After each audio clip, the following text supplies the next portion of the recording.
Hello, listeners. I just want to make a quick note before we dive into this week's episode. Our topic this week is Super Bowl halftime shows, and part of that discussion focuses on the Bad Bunny versus the Kid Rock situation. We don't usually get too political on this show. I mean, occasionally an opinion will get expressed here or there, but usually it's not too much more than that. This week, however, it was almost impossible to discuss the events of February 8 without also discussing the political environment in which they happened. Let's just say that this episode does get pretty political. This is an uncensored discussion amongst four like-minded friends. If something gets said that offends someone, we apologize. We never set out to do this show to intentionally upset anyone. So just keep that in mind. If you choose to listen from this point on, just be aware that this was not planned in any necessary way. It's just off the cuff. So with that in mind, let's get on with the show. You're listening to the ESO Network, your station for all things geek.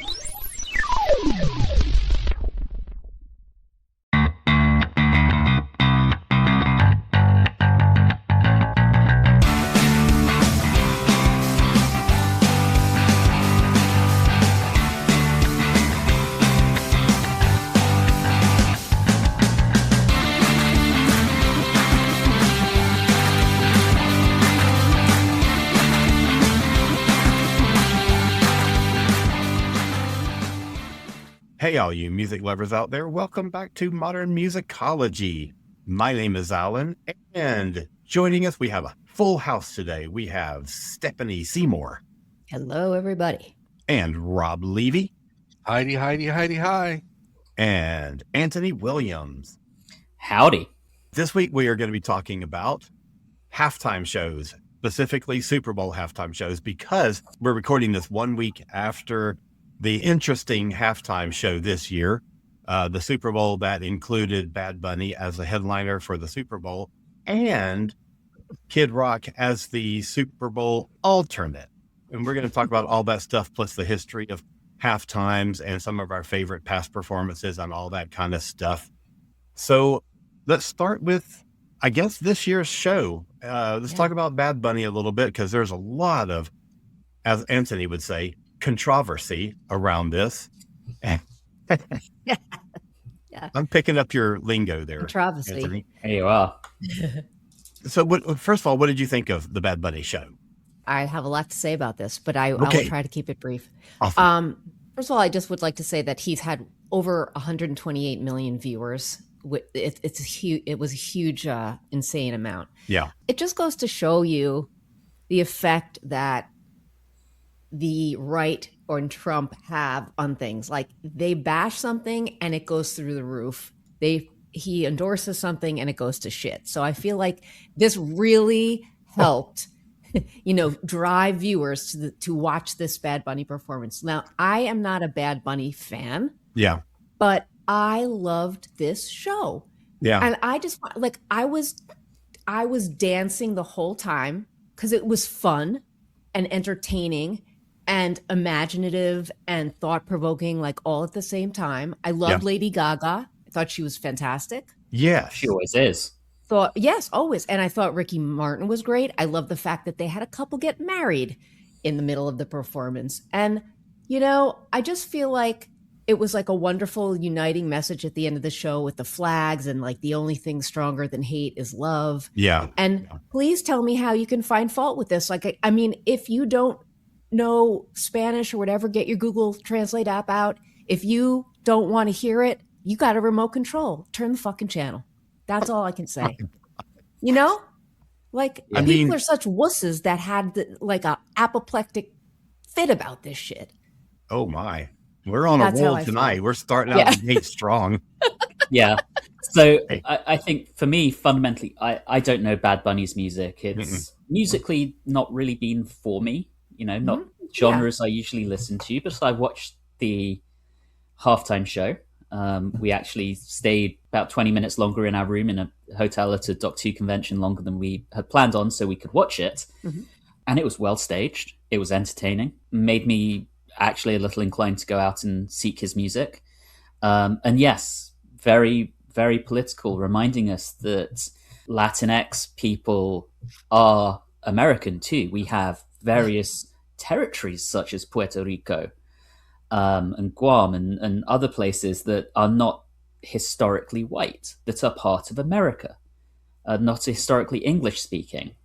And it really is, it was a huge statement about the ongoing trend of othering that we have seen in our country lately.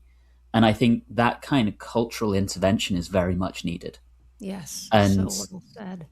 I know a number of people who said, because I keep friends on both sides of the political divide, because I think it's important to keep that dialogue going. Yeah, I'm not going to remove someone just because they have a different political opinion than me. If they say something truly abhorrent, okay, bye. Totally. But, yeah. I did see a few people who said, I'm not even going to give that a chance. I'm watching the other show. I'm like, I think you might be showing your colors here right now. Okay, that's interesting. I'll keep that in mind when I see what else you might say in the next 6 months or so and make an informed decision based on that. But I thought it was fantastic. I enjoyed it. The big thing to understand is, the NFL has been saying, welcome to sports. The NFL has been saying for the better part of 5 to 10 years now that the two markets they're trying to grow are amongst women and the Latinx audience, because those are the two people that have been the two demographics that have been appreciating the NFL more and more. It's not completely surprising to me that they booked this. Also, they tend to book somebody who's hot in the charts, regardless of format. He's fucking huge. That's basically my mindset going into it. I was not really familiar with Bad Bunny except for what I saw on Saturday Night Live. XNL is my entire history with Bad Bunny. Yeah, mine too. It's literally exactly. all I know. Yeah, that's all I knew. But I don't mind, as a music person, listening and liking music that's in a different language than mine, because music is music. Mm-hmm. And one of the great things that has happened around the world through atrocities and disasters and things is that music has always been a healing force, and it's always been something that's brought people together. Having said that, I don't understand how anyone doesn't want music that's going to make them feel good, because, party music is party music, right? How could you not feel like that's what I'm saying. Uplifted by that, right? Right. So that part of it was fantastic. I loved the sort of like the spirit of it, the up-tempo-ness of it, and the fact that he was completely confident in what he was doing. I also love the fact that it had sort of a whole presentation, much like a lot of artists, they take advantage of the Super Bowl show to think of a whole production and tell a story. And he continued that.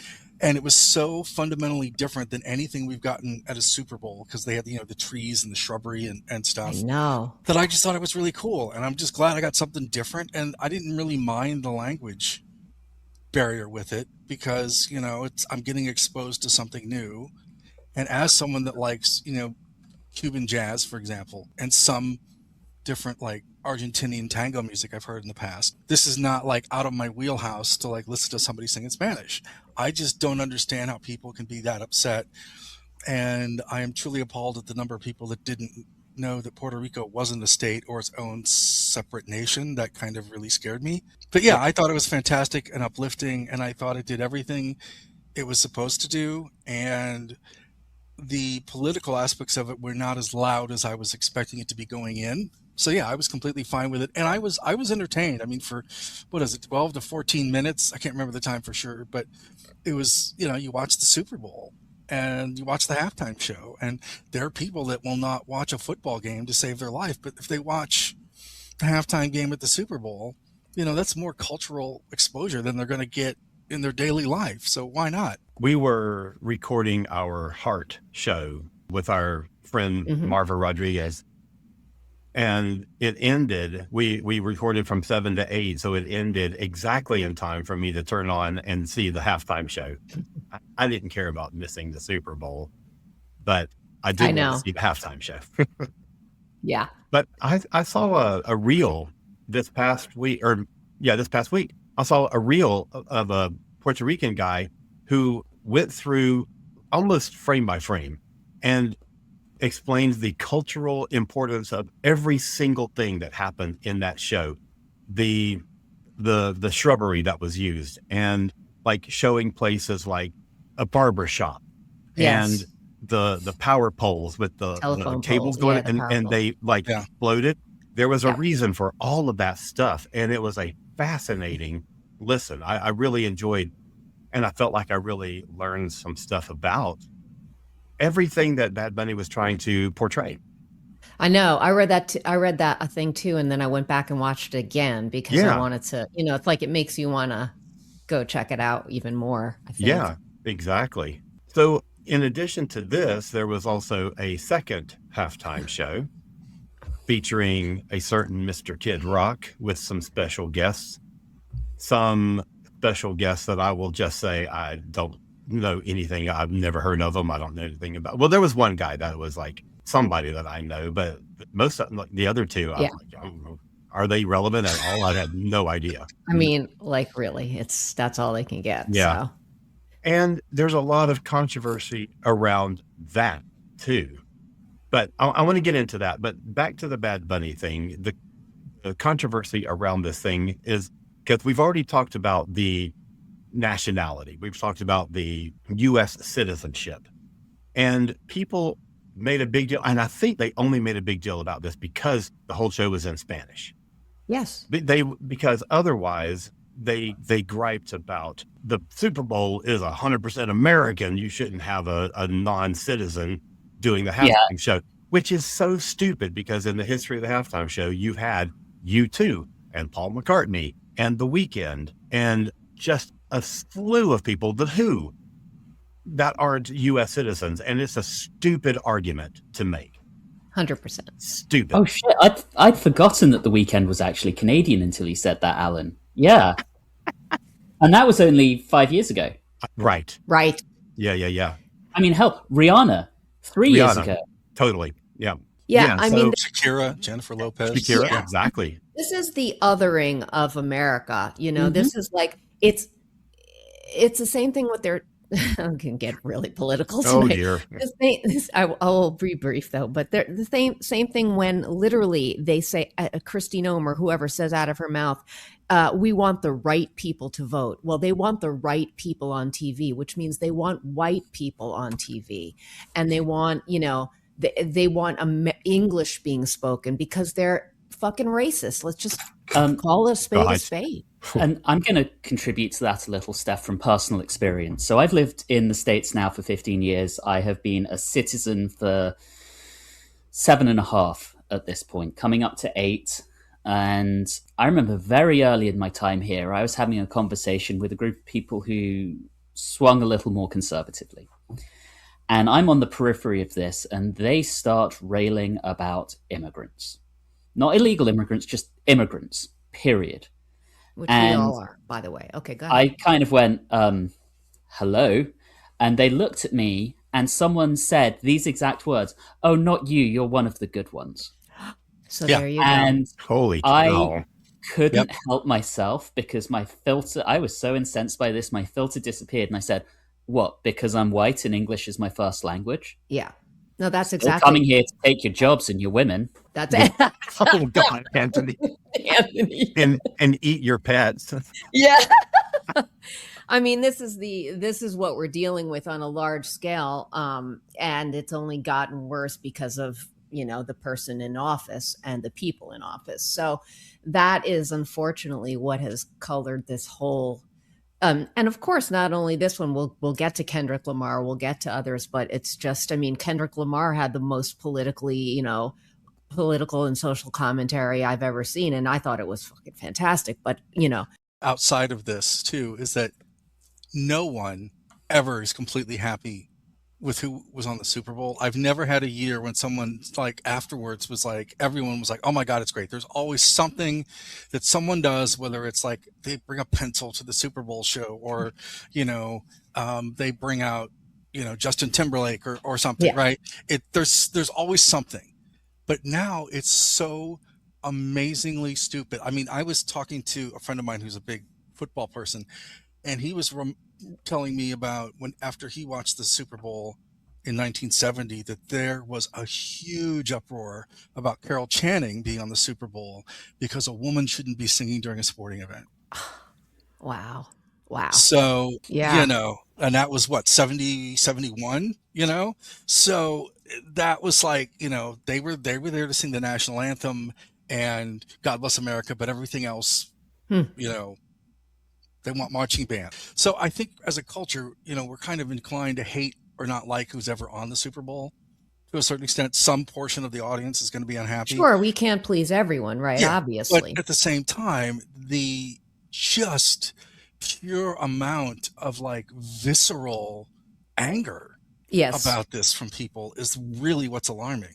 The people who claim to call the left, you know, snowflakes, whatever. These people are apoplectic about 15 minutes of someone singing joyous songs in Spanish. Turn the TV off if you do not like it. Just turn it off. Yeah. That's what I do if I don't like a Super Bowl performer or any other TV program. Right. And, you know, you want to talk about political at the Super Bowl. Let's talk about Green Day. Yeah. In the pre-show. I mean, first of all, they were phenomenal. But second of all, when you're doing a song like American Idiot, you know, in that kind of show, when you're paired up with Bad Bunny as an alternate, I mean, there's not a whole lot of ambiguity about what your meaning is. That's right. You know what I mean?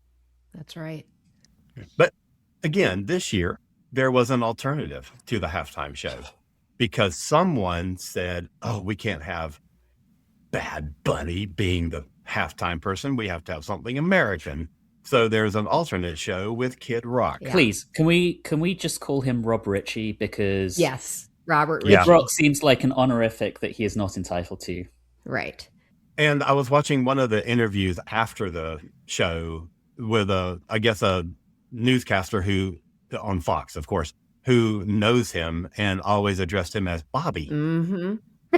Well, Bobby's old lyrics about screwing underage kids, you know, probably weren't so known to all the MAGA people watching the program, all 6 to 8 million of them that did. But you know, so if they can go on and about how horrible the Spanish lyrics are for another program, but when they're white boy Kid Rock, it's fine when he sings, you know, that he's had a history of those kind of lyrics. Hang on, Steph. It's even more recent than that. So Yeah. at the end of the show, and I'm going based on what I've read because I didn't watch it. I refuse to out of principle. I think Rob Ritchie is a shit musician anyway. Yeah, I he always have lip-synced. thought that. And I didn't recognize a single other name on there, and I don't particularly care to. I looked them all up, and it's a couple of very average modern country rock singers and someone who was on American Idol. No one impressive. But at the end, he finished with a quote from the Bible, and a quote from the Bible also being projected on the screen behind him with photos of Charlie Kirk and his wife, Erica. Oh, God. Now, this is the man who, as little as, I don't know, 5 years ago, maybe a little longer, put out a song that was a MAGA anthem called Don't Tell Me How to Live, where he literally starts the song with the words, fuck all you hoes, Detroit till I die, motherfucker. Mm-hmm. Firstly, the people who are listening to this are his fans. So fuck all you hoes. Are those his fans? Right. Yeah. I mean, these are not... This is not the music of anyone who is supposedly godly, or as some more hysterical right-wing voices have said since then, the man who will bring Jesus back into our homes. Yes. But these are the same people who say, you know, that Trump will bring the second coming because they are fucking delusional. Right. The man who is named, I think they're now up to 1.5 million counts in the Epstein files of Trump's name. Yes. Something insane like that, and yet they overlook all of this shit because they're so committed to this ultra conservative cause while clinging to their Bibles, forgetting the words of kindness and, you know, extending support to your neighbors and housing the homeless that are attributed to Christ in the Gospels. Yeah, it's the fake Christian signaling. And also, like, for example, the I don't know his name, the country guy who sang that horrid song about I just want to drink my beer, get change my tires, drive my truck. That that guy at the alternative show. Like Bob had a perfect thing. He's like, that is exactly what's wrong with everyone. Everyone is so self-centered on just what I want to do. It's it's me. Nobody seems to care about anyone anymore. What is wrong with people? Like, we are human beings. Does anyone have any empathy anymore? Okay, we're totally getting off topic. And I'm going to continue this. We're get mail this week. Because, Steph, I'm in complete agreement with you. Yes. As an immigrant to this country, what I see is a culture of hyper-individualism with little regard for your neighbor or others, as long as people are continuing to enrich themselves, continuing to get what they want, and they will vote for anyone who they think will give them that. Right. Rather than, loving thy neighbor by helping to provide a basic safety net in terms of social security and healthcare. Sorry, I know. I I'm think I'm incessant. I'm in like equally as mad as Steph on this. I incensed. I am also amazingly enraged, but I am also perplexed and kind of gleefully happy that one of the people that came out to support Bad Bunny was Sammy Hagar. Oh, really? Yeah. Oh, that's surprising. He lives in Cabo, and he did a little YouTube video before. He goes, "Hey, I'm just playing a little guitar here before the Super Bowl show comes on and Bad Bunny's on." He said, basically, before you get upset about Bad Bunny, realize that people in Puerto Rico go to Sammy Hagar concerts too. Oh, I love that. Wow. And so now he's getting hammered. So I thought that was interesting, that whole component of it. But I also, having watched out of morbid curiosity and also because I'm a glutton for fucking punishment, watched a couple minutes of that fiasco. Yeah, I do. I know. Or as I call it, farm aid for the people that are unintelligent. If you know you're doing a concert of that magnitude and you have gone to such painstaking levels to say, we're better than them, this is real music, blah, blah, don't fucking lip sync. Right? I mean, it's so incredulous. It's not only, are we surprised? No, because these people like to complain about shit, and then when they try to counter it, it's all half-assed and unthought out, right? So much so that they didn't have the streaming rights and they couldn't stream on Twitter, and they only could show it on YouTube at the very end, at the last minute, which is hilarious. But it's like, I don't understand why anyone would want to watch Kid Rock. I've just never seen the appeal of any of his music. And there are far more important musicians that have come out of Detroit that, just stop saying, "Oh, I'm from Detroit," because nobody cares. But that whole thing was just idiotic. It was a complete fiasco from start to finish. And I think, Steph, you alluded to this earlier. All these people were, saying, "Oh, well, we're going to do our own thing," and nobody gave a shit. And that was fantastic. 6 to 8 million people watch. And you know what? It was probably a lot of curiosity views like me and you. And Alan. Alan, you did say you watched some of it, right? Well, I tried to find it at the time, and I couldn't find it, so I never got to see any of it. Sorry, just to jump in a little more on Rob Ritchie, as much as he talks about being from Detroit, he is from the suburbs. He grew up in a household where his father owned multiple car dealerships. He was raised on a large property with an apple orchard and barnyard for their horses. And no matter how much he might be like, Detroit till I die, motherfucker, dude, you're not from the hood. You are distinctly upper middle class. And now you've gone bizarrely conservative. You are going where you think there's going to be money because you burn every single bridge with every community you've previously pandered to. And eventually he will be cast out of this one too. And I think his tour he canceled a bunch of tour dates too, I think, after Probably. this too. Yeah. I mean, he's a failure, so. I'm getting sued. Other than that, how do we all feel now? It really made me, as someone who listens to a lot of music, feel really great about what we saw with Bad Bunny, because it was a right-leaning organization, the NFL, embracing a different culture and not censoring what he could do. And not backing down. And not backing down from it too, which is right, great. Because once they came under fire, they sort of doubled down on it. So that made me feel good. And just the fact that so many people watched and listened, either real or afterwards. And whether they did it on purpose or just, as an FU to somebody, hey, you listen to 12 minutes of music in another language, that's fantastic. Almost 12 minutes, because at the time I kind of had a feeling like they, like Gaga shows up and you're like, what the hell is she doing there? But I almost felt like we have to have somebody who speaks English, but they did their song, Die With a Smile, from that joke. I think it's from the Joker movie. But they did a salsa arrangement of it, which was so cool. No, and I thought that was really, really great. That was one of my favorite moments of the whole thing. And Ricky Martin showing up was like such a surprise. I was like, wait a minute. I know. And just by the I way, didn't recognize him at first. I didn't either. I was like, who? Oh, Ricky Martin. Oh, yeah, I remember that guy. But I also loved the costumes. Like Lady Gaga's dress was so cool. And like, I don't know. I just thought like the whole, like there was like pageantry to this whole thing. It looked really neat. Everybody had a good look. Okay, Stephanie, I need to rein you in a little bit, because after all the things that you've said so far, complimenting Gaga's dress may be the most controversial thing you've said. I'm sorry. I thought it was great as well.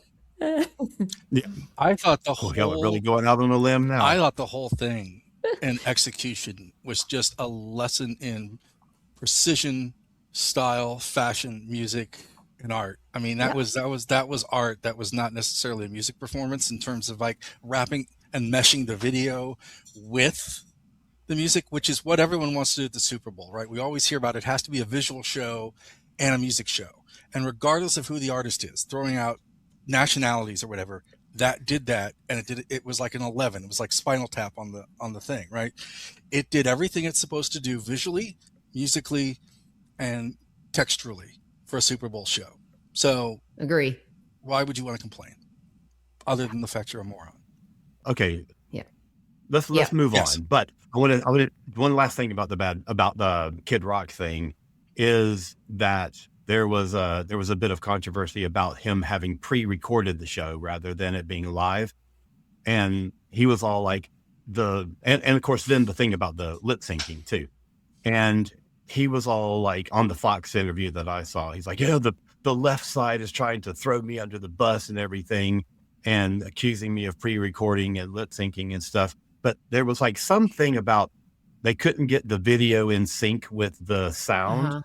And he's like, and he was talking about the TP USA guys were like, oh, they did such a great job, but they couldn't get that thing in sync. And he's like, when I watched the rough cut of it, then I was like, man, you guys got to get this sync right. There is, if he's performing it live at the time, there is no rough cut. Mm-hmm. So he's saying he didn't record it ahead of time, but he's also saying that he reviewed rough cuts, which is so stupid. So stupid. He's such an idiot. I mean, yeah, these are not smart people, and the fact that they couldn't get the syncing in time shows they're a bunch of amateurs as well. I mean, or cheap, or both. Both. I mean, definitely amateurs, probably cheap as well. Because the whole Turning Point USA thing is a fucking grift anyway. Yeah. I think the sync thing was his like shifting blame to other people that the lip syncing was not done. No, he just forgot he just couldn't lip sync to his own song. Is really Can I just piggyback off something that Steph said? Yeah. I fucking hate that hat. It's like, okay, this hat is the stupidest fucking thing I've ever seen. It's like, come on, man, you just look like a fucking moron. Sorry. Looking for your next horror obsession? Check out Earth Station Boo. So if you live for the jump scares, creepy creatures, horror deep dives from the cult classics to modern nightmares, chatting about movies, shows, and everything that makes horror, hauntingly fun, then you found your people. The Haunted Hosts are all about laughs, scares, and killer conversations every week. So grab your flashlight and join us. It's always spooky season here. Earth Station Boo. Stream it now wherever you get your screams. All right. So now that we have alienated at least half of our listenership. Bye, Felicia. Oh my gosh. This was the most recent halftime show that we've had, but there's a long history of halftime shows. And so I want to kind of talk about some of the previous ones that we've enjoyed or have not enjoyed or whatever. Yeah. And I just want to say, I want you all to be impressed that I did my homework on this by watching every halftime show from 1993 until now. Oh my gosh. That's hard. Because when we talk about Super Bowl halftime shows, the thing that we think of is a huge major global artist as a headliner, sometimes with special guests and everything. And that really started in 1993 that's with right. Michael Jackson. Yep. And before that, like in the early days, there were marching bands doing the regular football halftime kind of show. And then they started doing like some popular performers who would sing along in the show with the band. And then there was used to be this organization called Up With People. Mm-hmm. And I don't remember it very well, but I know that they were big in the 70s and the early 80s. And 4 times they did the halftime show. Yes, I could sing either song, but I won't. Oh, please do. Up with people, you meet them wherever you go. Okay, that's all I'm going to do. But yeah, Rob knows it. Nice. Nice. But starting with Michael Jackson in 1993, you get the big global superstar who's doing the headlining show.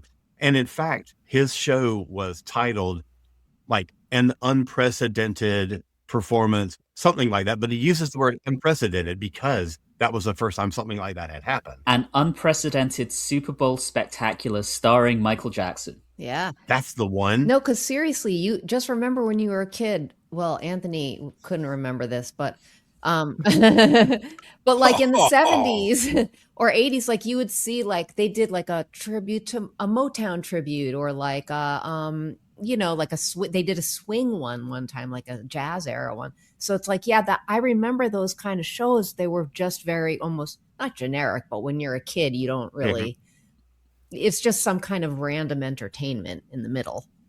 But you're right. In 93 is when it really started. Well, yes. But also, there was a holdover of some of that previous model, even after Michael Jackson, because the next year they did one called the Country Bash, which was Clint Black, Tanya Tucker, Travis Tritt, and the Judds. And then my favorite one, I don't remember this one at all, but my favorite one was that next year, 1995. Disney had, how they do their, they do live shows that are based around movies or whatever in their parks. And they're like 12, 15-minute shows, lots of action, lots of performances and stuff. And in 1995, they opened a show called Indiana Jones and the Forbidden Eye. Mm-hmm. The Super Bowl show to promote this thing was basically it was that show, Indiana Jones and the Forbidden Eye, but they adapted it to so it's like all this stuff going on, lots of big props and set pieces and fight choreography and just complete nonsense. And then they reworked the show to where it was bad guys had stolen the Super Bowl trophy, and Indy had to rescue it so he could award it to whoever won the Super Bowl that night. And they rejigged it a little bit to where they could fit in a couple of songs by Patti LaBelle and Tony Bennett. Oh my God. Like, who would ever think to pair those two people up? And it was utter insanity. So that's like a commercial for Indiana Jones, basically. It is. Yeah. It is. It's basically an advertisement for come see this new attraction at Disney World. It's so ridiculous. Go back and watch it, and it is bizarre. Oh my God. Absolutely bizarre. What's interesting about the Super Bowl is from Michael Jackson basically onwards. I mean, they obviously had a couple of down years after that, but they start becoming more and more and more and more of a spectacle. Yes. Until 2004. And then we have Nipplegate. Yeah. Well, I'm so glad you brought that up. Yep. Because, and you're absolutely right, because there's a big shift after that year. So 2004, the theme is choose or lose. And I don't even remember what it's about, like MTV's Get Out and Vote bullshit or something. I don't even remember. Interestingly, Kid Rock, but anyway. Well, that's what I was going to say. So Janet Jackson and Timberlake. And the thing that people remember about that is that the last second of that thing, Timberlake reaches over and pulls at her top, and As it comes apart and exposes her breasts. as he sings the line, "Gonna have you naked by the end of this song." Mm-hmm. Yes. And what people forget is that, or may not even be aware, is that Kid Rock was also in that show and did what are those dumb songs of his that he also played this year at his alternate The hit show. or whatever. Hit. But he was controversial too, because he wore an American flag. Basically, he cut a hole in the flag and wore it as a poncho. Huge violation of the flag code. And he got so much flack from veterans organizations and from conservative political people like senators and stuff like that, because he desecrated the flag. Yeah. And so that's the guy that they had headline the right-wing alternate show this year. Sure. That's the same guy that wrote the lyrics about screwing underage girls. Yes. And Right. fuck all you hoes, Detroit till I die, motherfucker. Right. Yeah. And a little bit thing about Nipplegate too, with Janet Jackson and Justin, is that I read a article with Justin years later, because he had never formally apologized for that. It was she got shit. She got so much shit for that, and just was made to feel awful, and she was vilified in the press, and he by mistake did that, and he finally apologized for real years later. And it's since been claimed that the whole thing was planned by him. So she agreed to go along with it, I guess, and she took all of the flack, even though it was his idea. And I lost a lot of respect for him over that, and just the more I hear about him, he's had a history of shitty behavior, and a lot of people didn't see that at the time and decided to blame the woman because, Right. Well, because that's how it goes. Yeah. Exactly. So that was 2004. And then he gets invited back in 2018 to headline. Mm-hmm. So I don't know, maybe enough water had passed under the bridge by that point. I don't know. Yeah. And then what's interesting, though, after Nipplegate is they start playing it safe. So you get Paul McCartney, you get the Rolling Stones, you get Prince, who, Prince can be edgy at times, but not Nipplegate edgy. But that was the best show. That was one of my favorite shows ever. Yeah. Prince, and then Tom Petty. Tom Petty, Springsteen, The Who. And then 2011, we get back into more contemporary artists. And what a shame it is that we had to start that with the Black Eyed Peas. Well, yes, you have a point. But I never really thought about this before until I went through this weekend and watched all of these shows in order. That was a reaction to what happened in 2004. And it's so funny because everything changes. It's not just that we have 6 years in a row of classic rock artists, but everything changes. There's no special guests. There's no big production. It's just a stage. It's a fancy stage wheeled out into the middle of the field, but it's just a stage with a band playing basically a 13-minute rock concert. And there's no risk taking. There's no chance. There's no controversy. And it's such an interesting thing that it went for 6 years before they started kind of easing back into contemporary artists again and having special guests again. And if you look at it, what changes is the producer. Exactly. So 2011, you suddenly have Ricky Kirshner coming in, and that's when you get Black Eyed Peas. And he's running the show effectively until 2020. And then he hands over to Jay-Z and Rock Nation. Right. Jay-Z officially takes it over in 2019 and produces the 2020 show. And there's a huge shift in what we get after Jay-Z takes over too, because the lineup from 2020 to now is Shakira and Jennifer Lopez, The Weeknd, a big rap spectacular in 2022. Rihanna, Usher with a bunch Usher of was special great. guests, Yeah.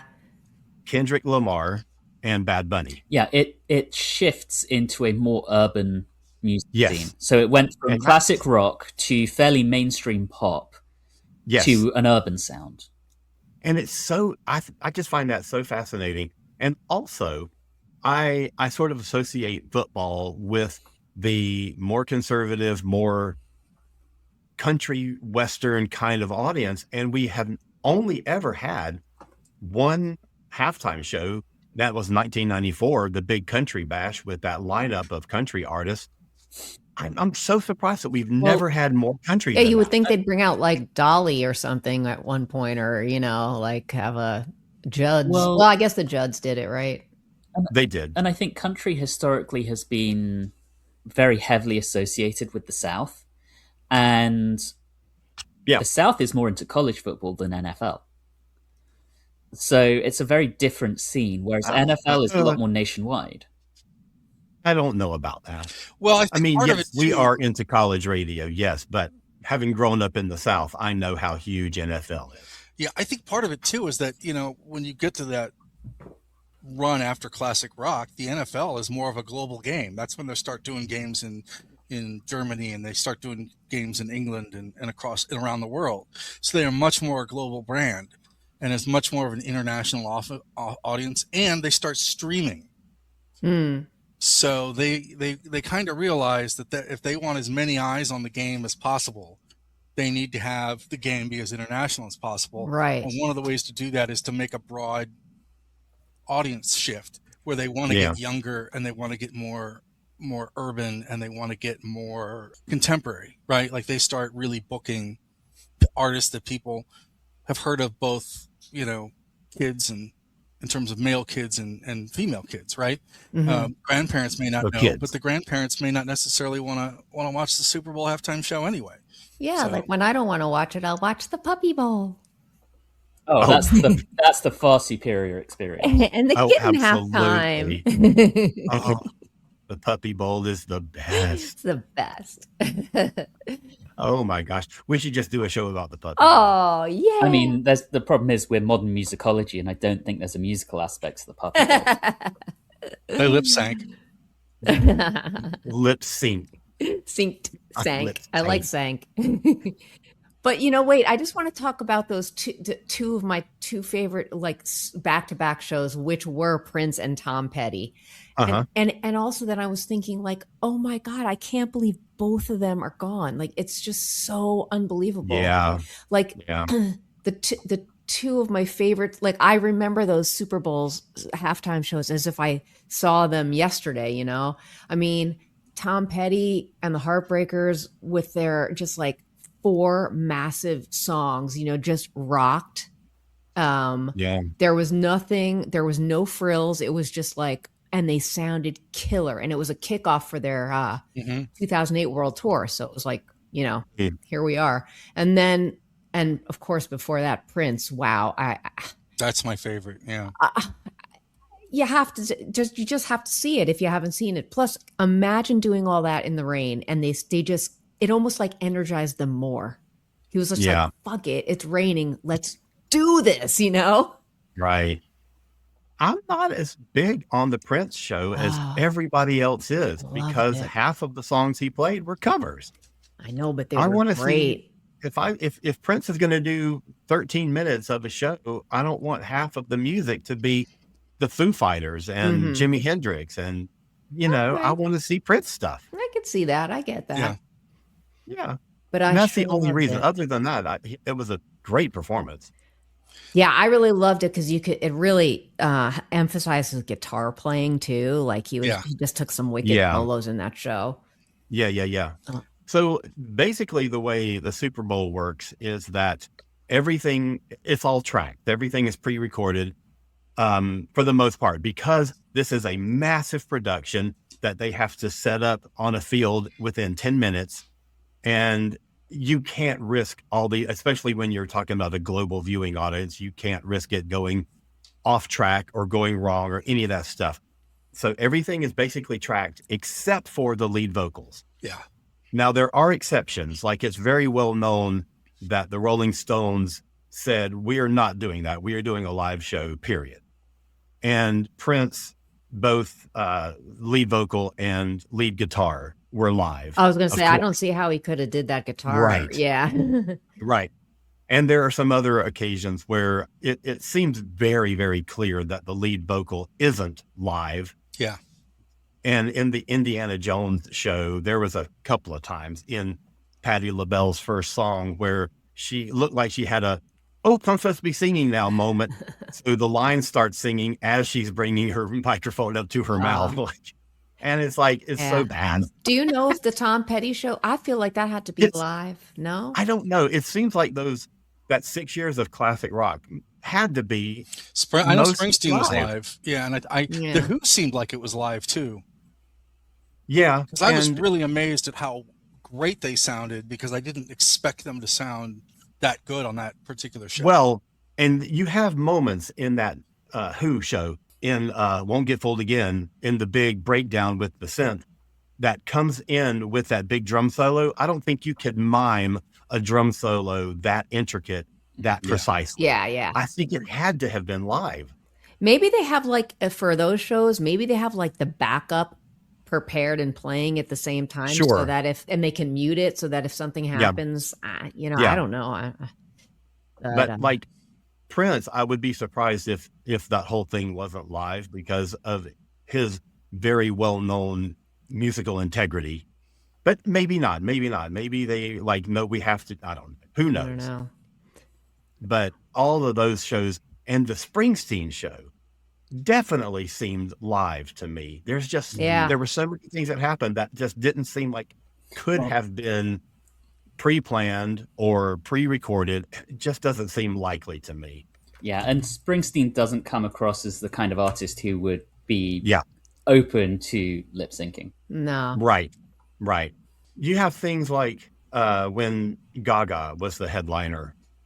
There's so, when we get into these later ones, where you have these huge stage setups that are really intricate and very precise camera movements and all this multi-level stuff that's going on and the camera's following. There's no way that they could have kept all that stuff live. Yeah. Yeah. So I don't think any of that stuff was live other than lead vocals, but I don't think you could expect it to have been anything other than. Yes. Especially when they have all the dance. Well, I mean, not that dancers are singing, but there's just think about Kendrick Lamar's show. Let's talk about Kendrick's show. That show was phenomenal. Yeah. That was one of the shows where it's I don't love his music. I'm an old school rap girl, but there was something about that show when I saw it. I was interesting. And then I something that pulled me to go watch it again and watch it again and then watch it again. And I was there are so many layers to this show, and it was so well choreographed, and there are so many, the messages, it was just this social commentary. It was great. It was one of my favorite ones. But you want to talk about, and this isn't as old school as what you're thinking of, but slightly older school rap, go back to 2022. We had Dr. Dre, Snoop, Eminem, Mary J. Blige, Kendrick Lamar, and 50 Cent. That was a fantastic show. Mm-hmm. Damn it, that was a great one. I watched that again this afternoon, and I was like, holy shit, that was so good. Yeah, and a lot of that was played at that one was the rap that was coming out as I was in my early teens. I mean, that resonated so much with every single millennial. Mm-hmm. Yeah. And it's interesting too, because that was 2022. Had that happened 1 year later, you would have thought they're doing this for the 50th anniversary of hip hop. This was a perfect way to celebrate the 50th anniversary, except that it happened 1 year earlier. But it would have been great. But who are some of your other favorite? I loved that one. I genuinely really enjoyed that one. Lady Gaga is up there for me. Yeah. I mean, that one was incredible. I really enjoyed Bruno Mars. You all know how I feel about the Red Hot Chili Peppers, but I even enjoyed their cameo. Yes. I was just going to say Bruno Mars, like that. You can't see that guy and not like he puts on such a great, amazing show every time. Yeah. It's like you want to be there. That one is my favorite one. Oh, okay. And after evaluating everything from 93 till now over this past weekend, and I kind of remembered it as being one that I really, really enjoyed, but having watched them all again, it is so good. The performance is incredible. And whether the band was live or pre-recorded, I don't know, but they sure seemed like they were right. And that was, the music was tight. The performance was nonstop. It was just a spectacular show. Yeah. And even Red Hot Chili Peppers. And I know that they were live because Anthony Kiedis and Flea both have said that Anthony's vocals were live. Flea's vocals were not live. Flea lip synced to the background vocal. So we know that they were pre-recorded. So I'm sure that Bruno's stuff was also, but yeah. I actually really enjoyed Madonna. To be honest, aside from "Gimme All Your Lovin'," which is just, I don't think highly of Madonna's later material, but going through her hits, Vogue, Music, Express Yourself, and Like a Prayer, top tier. And then of the classic rock ones, I got to be honest, I really enjoyed The Who. Mm-hmm. Yeah. Mm-hmm. I mean, they always put on a good show. Yeah, they do. I think of that classic rock block, my favorite one was Brice. That show was amazing. And I think it had to have been, like I said earlier, had to have been live because there was just too much interaction and spontaneity and that kind of stuff. And it is nonstop. Like a song comes to an end and they kick off the next one without a break. And it is just a solid performance. Yeah. Yeah, I liked Springsteen one is, and the Beyonce. I even like the Beyonce one, the hip hop one that Anthony talked about. Yeah. The Madonna one was interesting because who she brought out with her, like MIA and some other people. So I thought that was really cool. And then the one that I thought was really well done in terms of who they got and when they got U2 in 2002, right after 9/11. Yeah. Especially Where the Streets Have No Name, which is probably like their biggest sort of like sprawling American sounding rock anthem. I thought that was really sort of like really good timing. And, I like The Weeknd and Kendrick Lamar because they were great. Those were the two that I'm like, I remember not really being completely familiar with all of their material, right? I heard the Kendrick Lamar song from, Black Panther, and I'd heard the Weeknd song that everybody knows, right? Mm-hmm. But I just remember like going, wow, these people are showmen and I know their music. So in terms of just being completely blown away by that, I thought they were both great. And anytime I can see the Rolling Stones or the Who, great. Mm-hmm. So it's so interesting that we have this backlash this year against someone who's not American, quote unquote, doing the halftime show, that we had people who aren't American in 2002. The whole show was basically a tribute to the lives lost in 9/11. How did people not complain that it wasn't an American artist that did that tribute? Well, let me tell you something about racism, Alan. Yeah. Exactly, it does. You two are white. Right. It just seems so crazy that at a time when America had just been attacked in a way that it hadn't been in a very, very, very long time, that there was this like sort of wave of Americana, this like America first kind of stuff.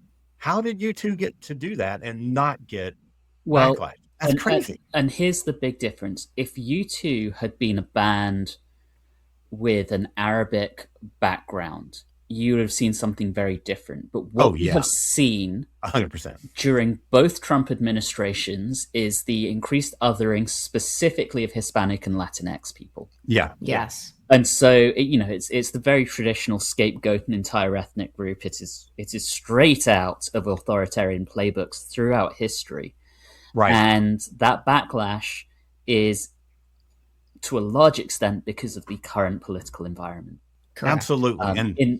That's kind of what I was thinking about. Was it's all about the context in which these things are happening, and the context dictates how people react to this stuff. Also, the time and who is in charge and who sets the tone of the country. Right. And the problem is, so many people are, and I'm going to show my own prejudices here, but so many people are stupid enough where they're not able to think for themselves. Yes. Oh dear. So they hear lines fed about bad hombres flooding our country with fentanyl or whatever it is, the invasion, the migrant invasion and all that nonsense, and they don't question it. Mm-hmm. Yeah. Anthony and I'll be starting our own podcast next week. Yeah, no, it's going to be liberal as hell. Yeah, let's do it. I feel like we should. We are, we're going to find ourselves getting some visits from law enforcement agencies looking to persecute our political opinions. We're already on a list, I'm sure. Probably. Oh my gosh. And we're at an hour. Well, so, Anthony, being the resident Brit on our show, is there anything comparable to this in England? Is there anything in Europe that has anything like this phenomenon? Not to my knowledge. The closest you get, occasionally you get pop music festivals where artists will get 10 minutes of time. But in terms of something attached to a sporting event, no. Mm-hmm. Anything that gets as much focus, no. Unless it is, if Taylor Swift rolls into town with her motorcade and roads get shut down, that's going to be a spectacle with a ton of attention, but it's not attached to a sporting event. Right.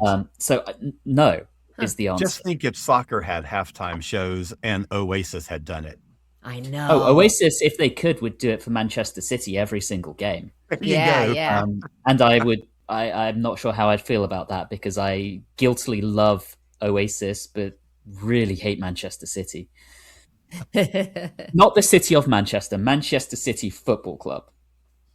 And weren't you saying before we started recording, weren't you saying that there's like something coming up is going to have a halftime show? I believe the 2026 World Cup final, which will be held in New Jersey, so Steph can go. Yep. My understanding is that it will have a halftime show that Coldplay are helping to organize.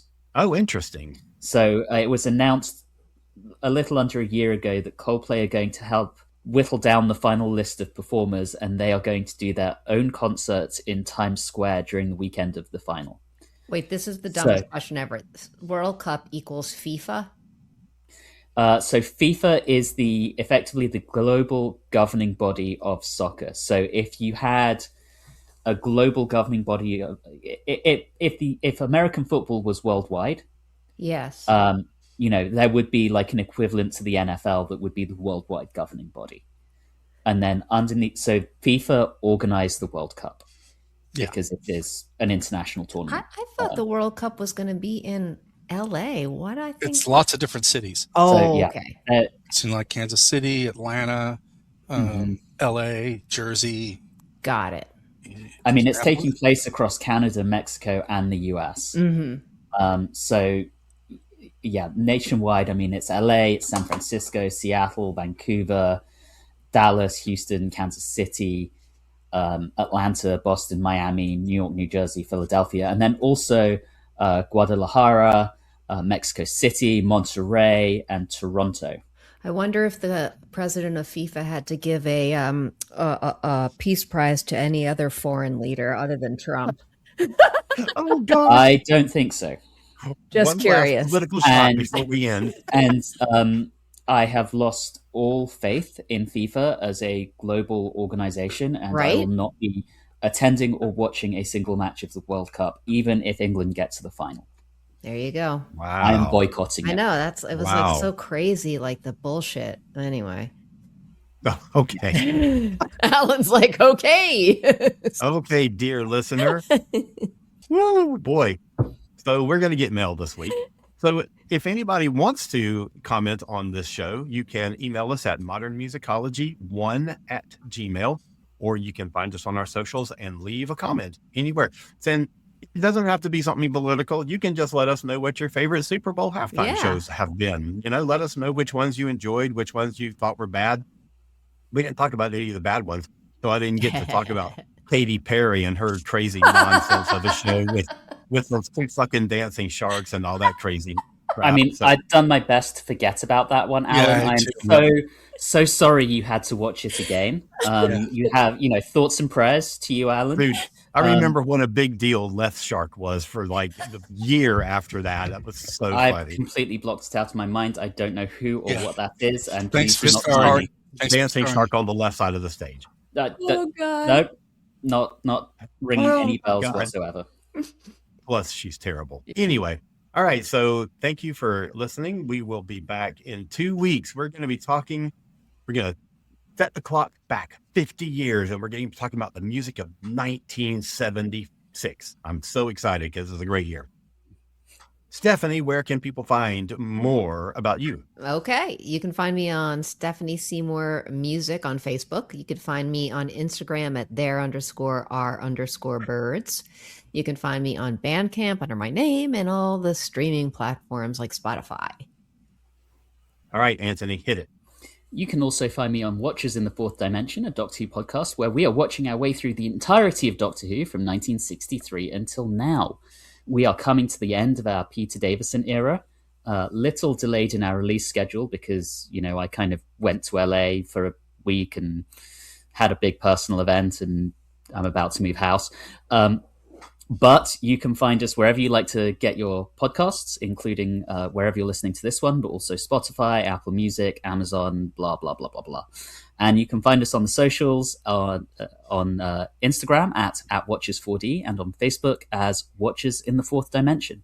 And if anyone wants to follow my life, actually, I'm not going to say that because I now might have some haters. So no personal Instagram feed. Yeah, I was going to say, be careful about what you say. All right, Robbo. Hi. You can find me. I'm almost afraid now, too. You can find me on Community Radio St. Louis, CRSTL.FM, which is the new FM internet radio station here. Wednesday nights with Juxtaposition from 7 to 9 Central. All the shows are archived on Mixcloud. Also Mondays from 12 to 2 Central, 6 to 8 Greenwich, 1 to 3 Eastern with Antics on Louder Than War Radio out of Manchester, and then the Face Radio out of Brooklyn from 5 to 7 Central, 6 to 8 Eastern. You can find me on all of those as well. All right. And you can find me at cosmiccreative.com, KOZMIC creative.com, where you can check out the 2 new Doctor Who books that I've just put out, other podcasts that I do, and some other crazy shit. All right. So join us again in 2 weeks as we talk about the music of 1976. Everybody have a great week and keep rocking on. Oh, yeah. Bye. Bye. This has been a broadcast of the ESO Network. Be part of the crew and help support our shows by donating to our ESO Patreon or by shopping at the TeePublic store, which can all be found at www.esonetwork.com. The ESO Network, your station for all things geek.